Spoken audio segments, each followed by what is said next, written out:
Oke, Assalamualaikum warahmatullahi wabarakatuh. Terima kasih kepada seluruh mahasiswa yang bisa hadir pada hari ini perkuliahan Teknik Jalan Raya 2. Oke, untuk hari ini bagaimana kabarnya? Mantap Pak, baik Pak. Oke, terima kasih untuk konfirmasinya. Baik. Partisipannya ada 17 orang. Kalau dari siap NG ini sekitar 32 orang. Oke, mungkin bisa kita mulai saja sambil nunggu yang lain masuk. Minta tolong kameranya dihidupkan. Nah, saya mau membahas terkait dengan materi yang sudah saya share di Google Classroom. Oke, untuk pembahasannya yaitu infrastruktur perkerasan ya. Nah, ini mulai dari sejarah perkerasan. Sejarah perkerasan. Nah, untuk pertama-tama, konstruksi perkerasan berada di jalan tanah keras. Kemudian, seiring dengan waktu, jalan tanah ditambahkan dengan konstruksi batu-batuan. Ini pada zaman Mesir kuno.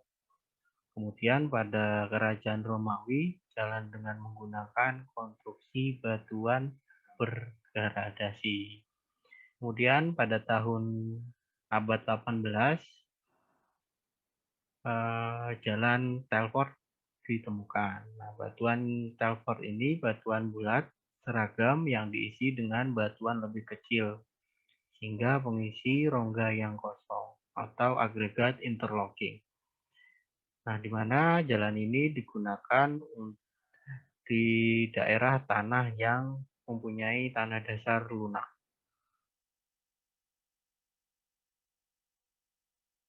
Oke, kemudian pada akhir abad 18 ditemukan jalan Makadam. Nah, di mana jalan Makadam ini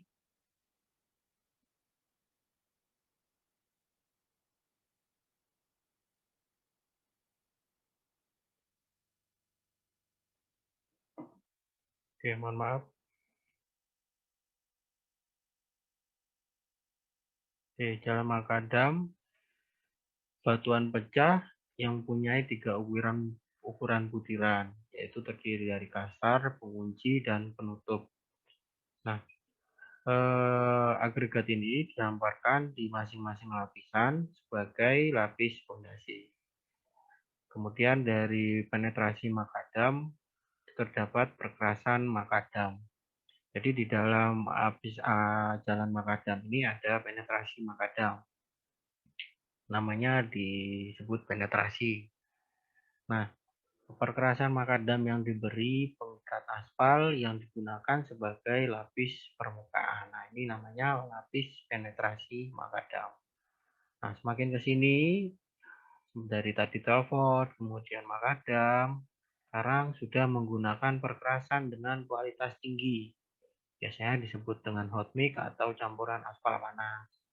Nah, salah satu contohnya di sini ada AC, ada HRA, ada HRS, kemudian ada SMA, yang terakhir ada Butonic Mastic Aspal atau BMA.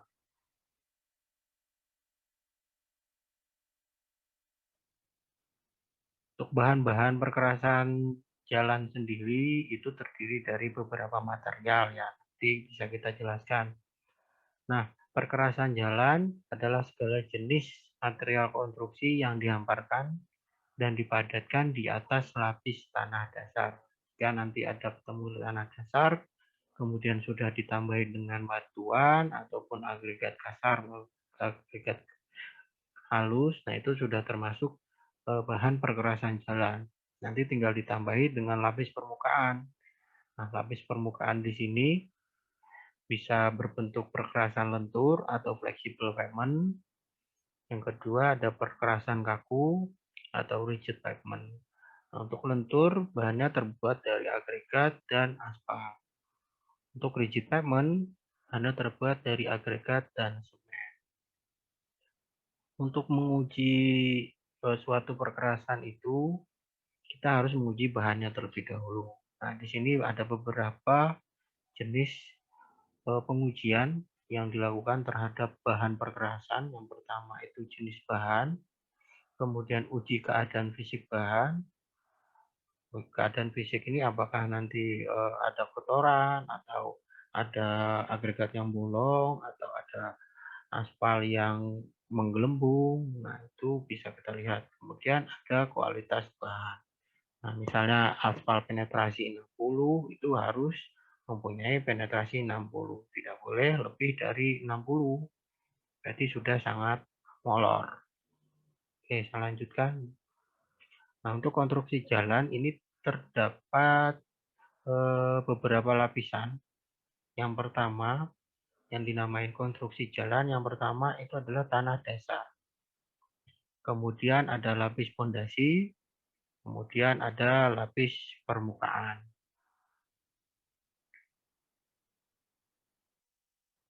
Nah, fungsi-fungsi perkerasan ini berdasarkan jenis konstruksinya memperkuat tanah dan mendistribusikan beban ke tanah. Ini khusus perkerasan lentur. Kemudian untuk menerima dan menahan beban. Ini khusus untuk perkerasan kaku. Di sini ada kayu gelondong, plat baja, dan beton. Oke.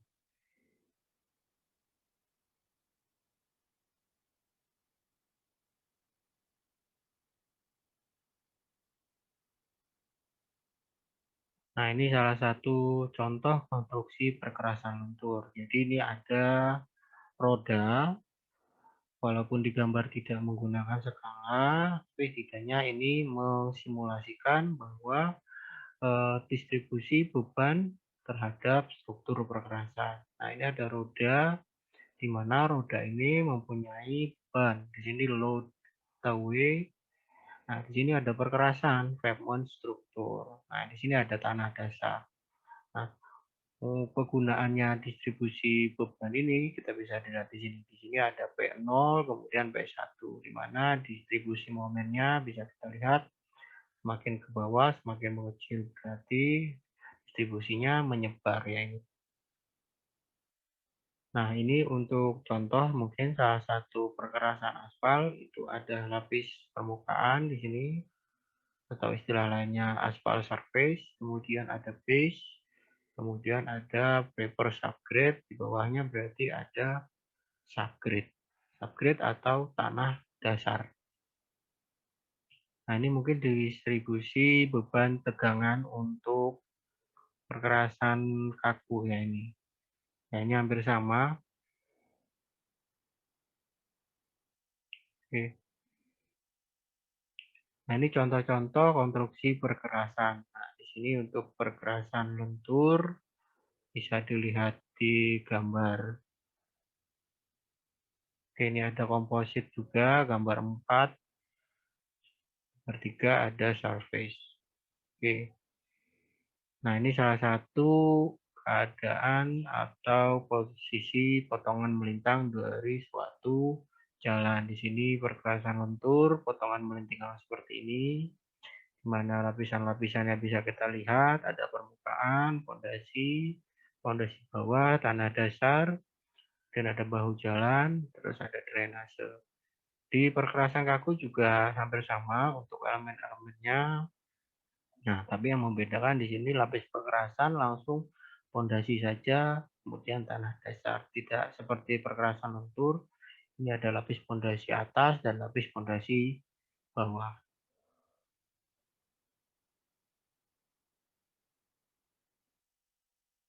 Oke, nah ini tabel-tabel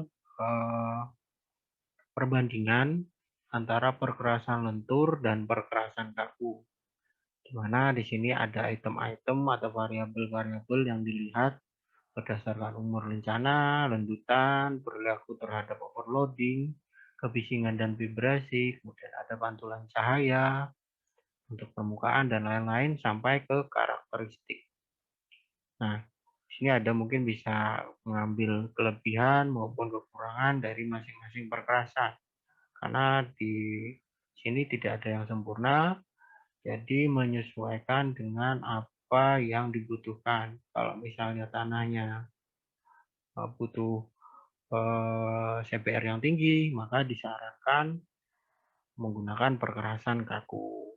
Contoh misal di Kalimantan banyak menggunakan perkerasan kaku di bagian bawah Kemudian di atasnya bisa menggunakan perkerasan lentur.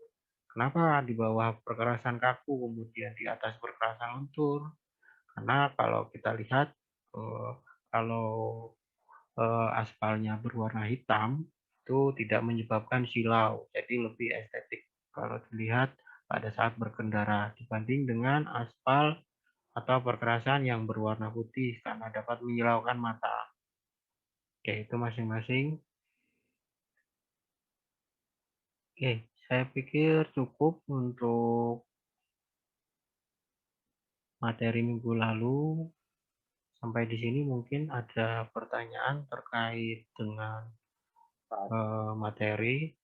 Saya persilakan.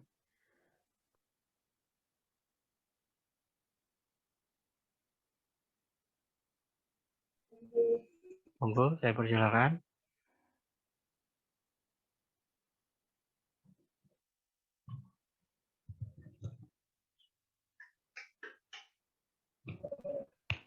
Ada kok. Oke, silakan Mas Norbertus. Ada pertanyaan atau ada yang ingin acungkan tangan? Silakan.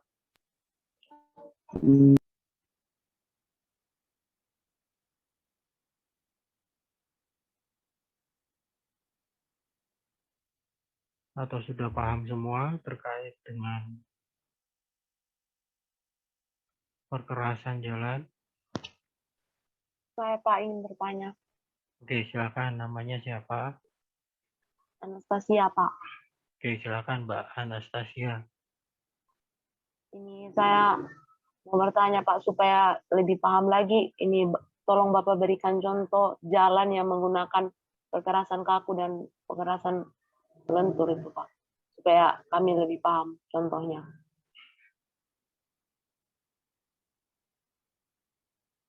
Pak. Oke, saya tangkap udah ya Mbak Anastasia ya. Jadi pertanyaannya jalan mana yang menggunakan perkerasan lentur, jalan mana yang menggunakan perkerasan kaku. Oke, untuk perkerasan kaku biasanya bahannya tadi kan sudah dilihat bahwa bahan yang digunakan adalah semen. Gitu ya Mbak Anastasia ya, semen ya. Kata kuncinya semen.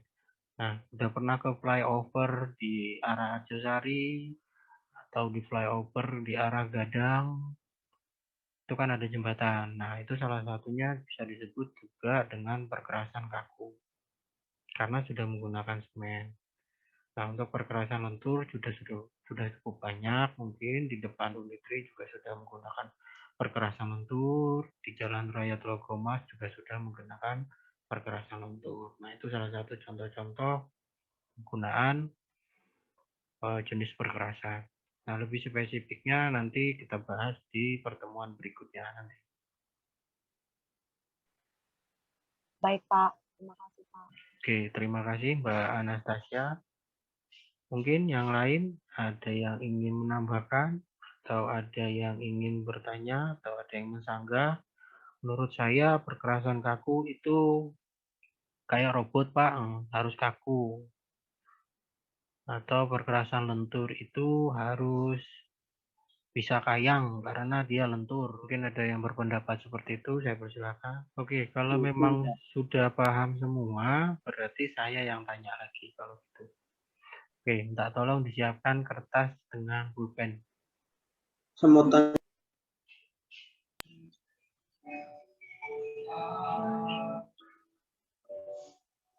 Oke, silakan. Disiapkan kertas dengan pulpen.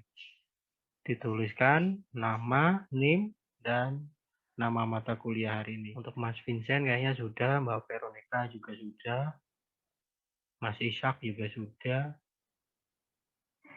Pangkrius sudah, Pangkrayus sudah, Helena, Mbak Kori ya juga sudah.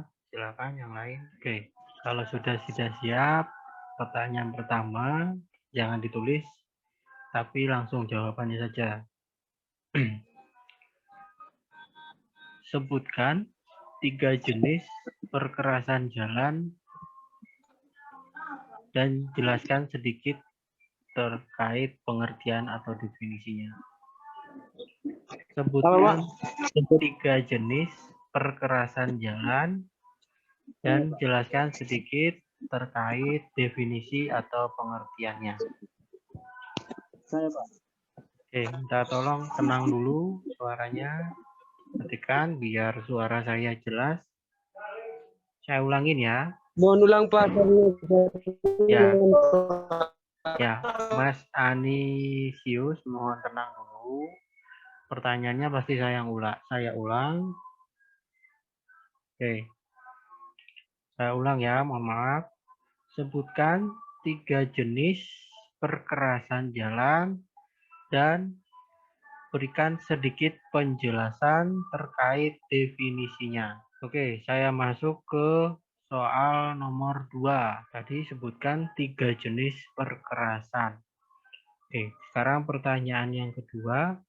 Sebutkan jenis lapisan yang terdapat pada konstruksi perkerasan. Oke, udah ada yang megang-megang kepala, pusing. Mas Pangsius, udah megang-megang kepala. Oke, ini tinggal 10 menit. Mungkin pertanyaan terakhir ya. Sebutkan material inovatif yang dapat digunakan sebagai bahan konstruksi jalan. Oke, cukup 3 pertanyaannya. Nanti silakan kertasnya difoto atau di-scan menggunakan cam scanner ataupun aplikasi yang lain. Lalu dikirimkan di Google Classroom. Nanti saya siapkan untuk slot tugas 1. Oke, mungkin sampai di sini ada pertanyaan. Pas, Pak. Oke, terima kasih untuk responnya. Oke, karena sudah ditulis kan ya. Jadi tidak perlu menulis ulang. Jadi cukup butuh waktu sekitar kurang lebih 30 menit dari sekarang. Oke, kalau memang tidak ada pertanyaan untuk kelas hari ini, bisa saya akhiri sampai di sini.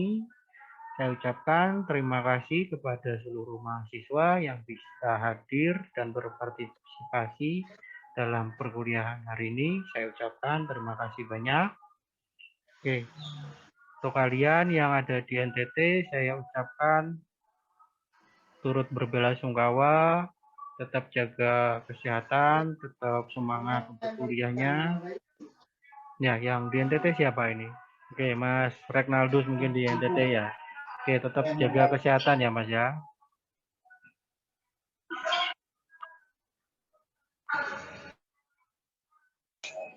Oke, yang di Malang tetap jaga kesehatan juga, tetap patuhi protokol kesehatan karena kita masih pandemi, jadi belum ada yang divaksin atau sudah ada yang divaksin ini? Belum ya? Belum, Pak.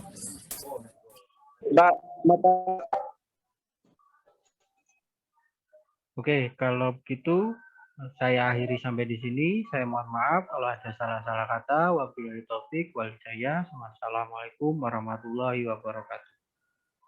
Terima Saya kasih, Pak. persilakan untuk Terima meninggalkan kasih, room. Pak. Terima kasih, Pak. Terima kasih.